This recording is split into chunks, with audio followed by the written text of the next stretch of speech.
ఉన్నట్టుగా ఆయన చెప్పున్నారు. అందులో ఆ వర్ణనలన్నీ చదివినప్పుడు నాకెంతో ఆనందం కలిగింది. దానికి అనుగుణంగా నా బాల్యంలో, మా చిన్నతనంలో మా ఇంట్లో చూశాను నేను.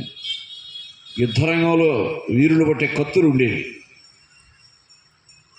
ఆ ఖడ్గాన్ని అప్పుడంతా కూడా రెల్లుతో కప్పిన ఇళ్ళు కాబట్టి ఆ చూరులో చెక్కి పెట్టి ఉండేవాళ్ళు. అవి ఉపయోగం లేదు మనకని. కానీ బాగా వ్యవసాయానికి అంకితమైన కుటుంబాలు కాబట్టి మా నాన్నగారి కొంతకాలం ఒక ఆలోచన మారి అవన్నీ మడక కర్రులుగా పట్టి చేయించేశారు. కానీ కొంతకాలానికి అప్పుడు బాల్యంలో తెలియలేదు వాటి విలువ మాకు. కానీ ఆ కొసరాజు గారింట్లో ఆ వర్ణనలు చదివిన తర్వాత అయ్యో, ఎప్పుడు ఏ వీరులు పట్టిన కత్తులు అవన్నీ మనం పాడు చేసేసామని చాలా బాధపడ్డాం మేమంతా కూడా. అంటే ఎక్కువగా ఈ సాని సంస్కృతంలో సాహిణి అనే శబ్దం నుంచి వచ్చిందని చెప్తారు కొంతమంది భాషావేత్తలు స్వామిని అనే శబ్దం నుంచి వచ్చిందని చెప్తారు. అంటే విజయనగర రాజుల కొలువులో కానీ, గండికోట రాజుల కొలువులో కానీ అశ్వసైన్యానికి అధిపతులుగా ఉండేవాళ్ళని వీళ్ళు. సాహిణి అంటే అశ్వశిక్షకుడు అని అర్థం. గుర్రాలకు సంబంధించినటువంటి విద్యలన్నీ తెలిసిన వాడు.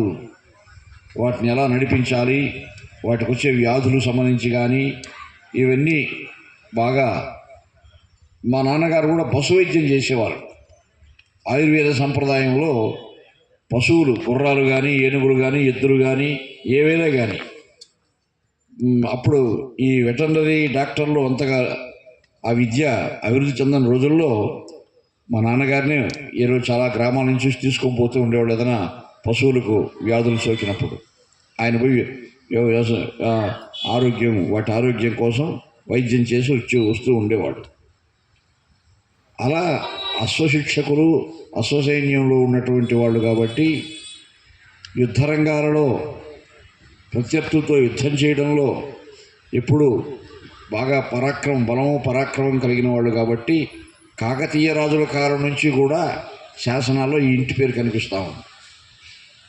కాకతీయ చక్రవర్తులంతా కూడా ప్రతాపరుద్ర చక్రవర్తి, రుద్రమదేవి, గణపతి దేవుడు, వీళ్ళంతా కూడా కమ్మ కుటుంబాలకు చెందిన వాళ్ళే అని ఆనాటి శాసనాలు చెప్తూ ఉన్నాయి. వాళ్ళ ఆడపడుచులు, కాకతీయ సామ్రాజ్యానికి సంబంధించిన రాజుల యొక్క ఆడపడుచులు కూడా వాళ్ళు వేయించిన శాసనాల్లో వాళ్ళు చెరువులు తవ్వించున్నారు. మైలమ్మ చెరువు అంటారు వరంగల్ దగ్గర. ఆ చెరువు తవ్వించింది కాకతీయ రాజుల ఆడపడుచు. ఆమె కమ్మ శబ్దం స్పష్టంగా ఉంది ఆ శాసనంలో. అలా చరిత్రలో బాగా ప్రాచీన కాలం నుంచి కూడా ఈ ప్రసిద్ధి పొందినటువంటి ఇంటి పేరుగా మేడసాని అనే ఇంటి పేరు తెలుస్తూ ఉంది.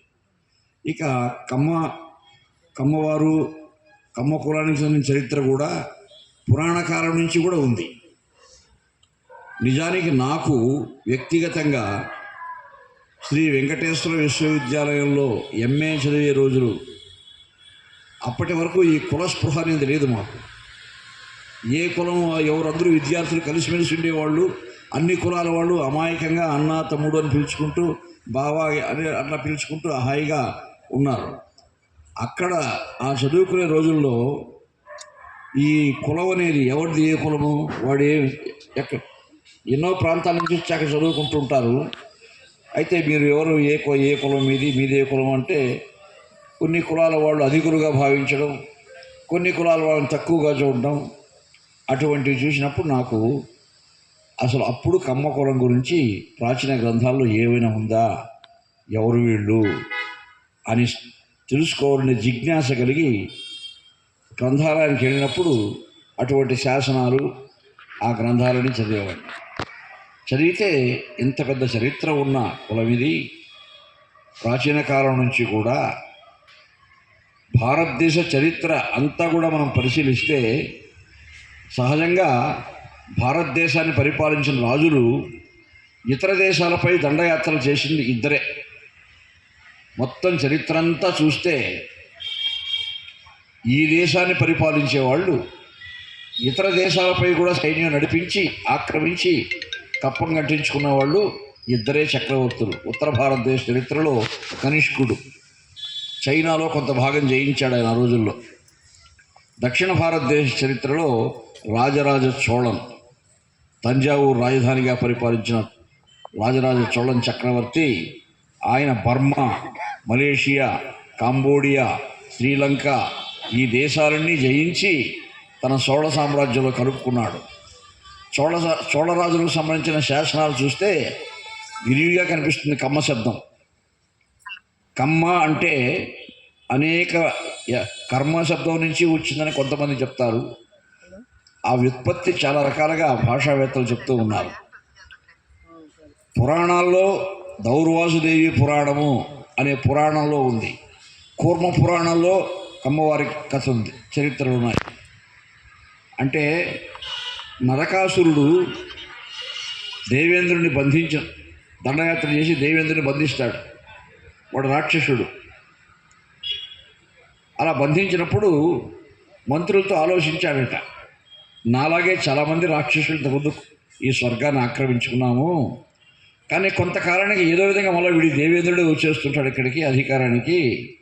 శాశ్వతంగా ఈ స్వర్గాధికారం మాకే ఉండాలి అంటే ఏం చేస్తే బాగుంటుందని మంత్రులతో ఆలోచిస్తే దేవేంద్రుని యొక్క బలానికి, పరాక్రమానికి, ఐశ్వర్యానికి కారణం వాళ్ళ తల్లి గారి తపస్సు,